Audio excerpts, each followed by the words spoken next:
What is the most dangerous thing people don't realize is all that dangerous? Getting in and out of a wet shower or bathtub.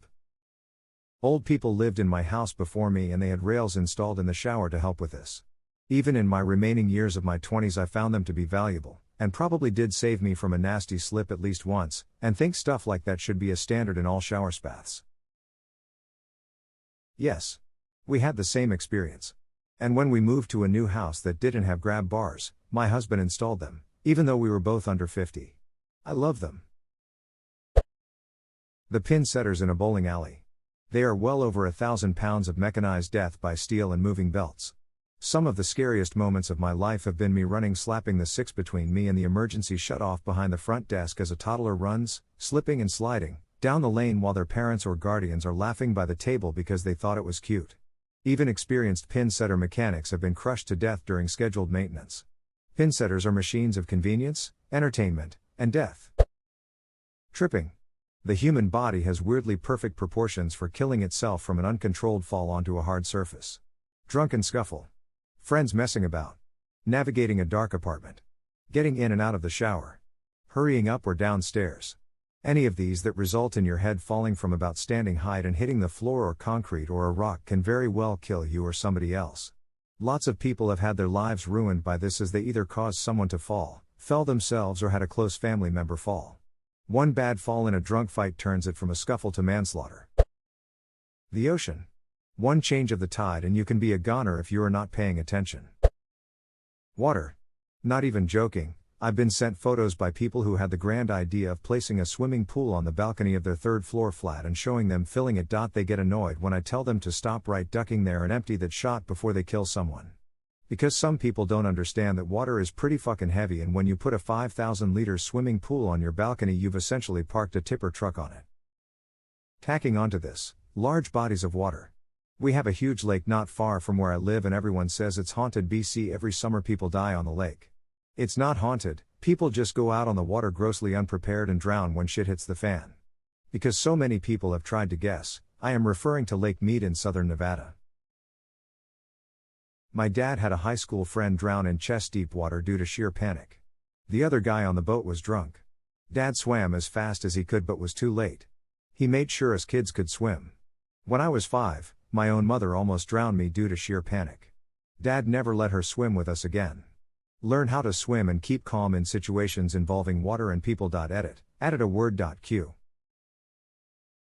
When I was 14, a friend and I got caught in a rip after going out to a sandbank really far out into the ocean. Sandbank started duplicating after we spent ages on it. Then in over our heads. We just did what we were taught and swam as quickly but calmly to one side. Plan B, if exhaustion kicks in to extreme, was to float on back and wait for lifeguard to fish you out.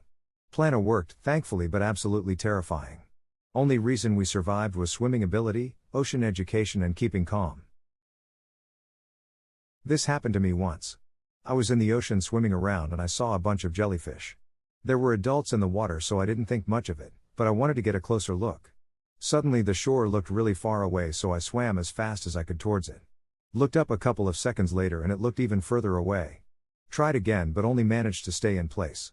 I was getting tired so I thought if swimming to the shore directly wouldn't work, I'd swim to the side and then to the shore, which thankfully worked. Later on I learned what rip currents were and what you were supposed to do. Crowds. Therese photos of the people at the fence during the Hillsborough disaster that are ducking haunting. Just a huge crush of people clearly desperate for air at what should have been a normal day out.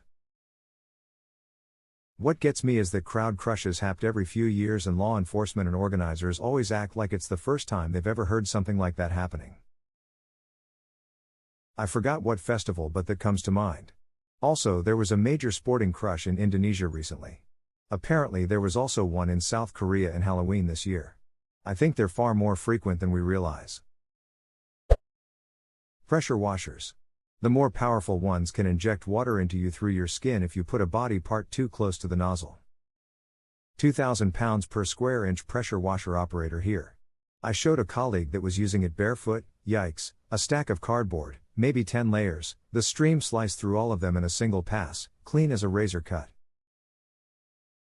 Did the coworker go, "Huh, that's weird," and continue on?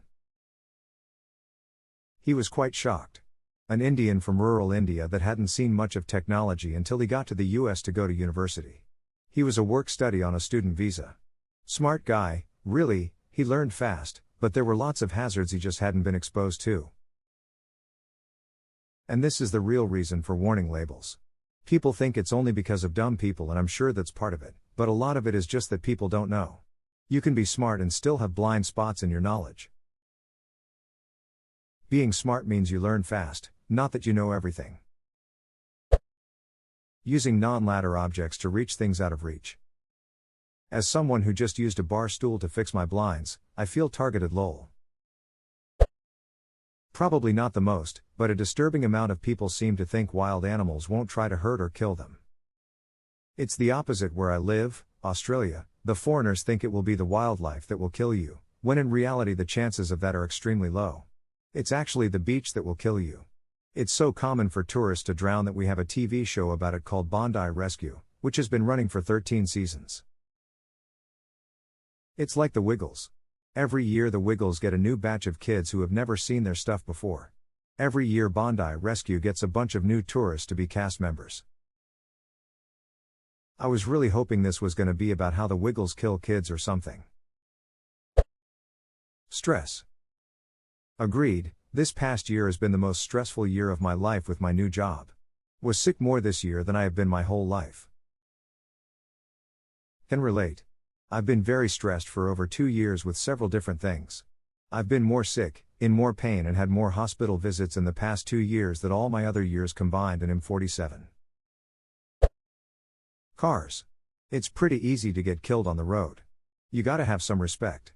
So don't drive sleepy, and don't look on your phone. Pay attention.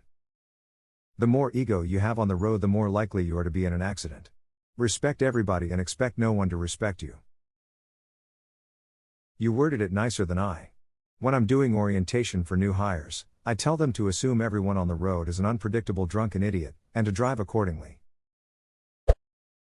Bright colors in the wild. Don't go near.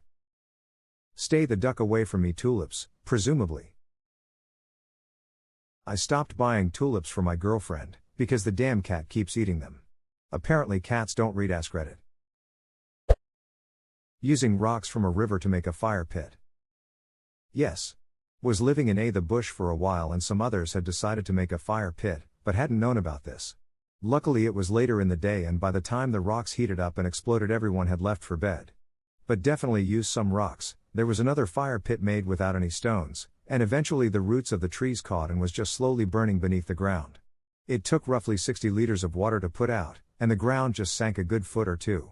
I'd read something like that happening a few weeks before on Reddit, so recognized immediately what was going on when I saw the smoke, well after the actual fire had burned out.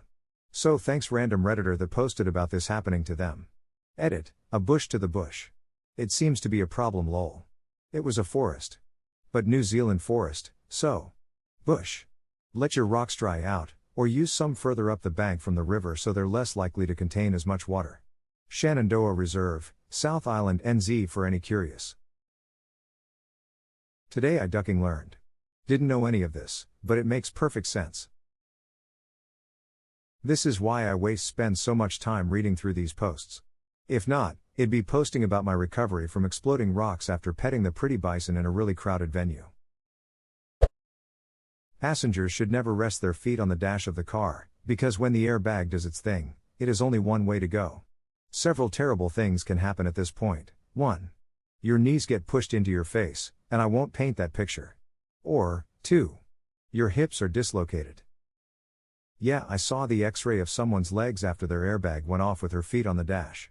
She had a shattered part of her femur stuck in her crotch like the most ducked up dildo. I do not want my shattered bones to be forcefully propelled into my pussy. No feet up in the car. No bone dildos. Coincidentally, Bone Dildos was the house band at a Halloween-themed burlesque show I saw this weekend.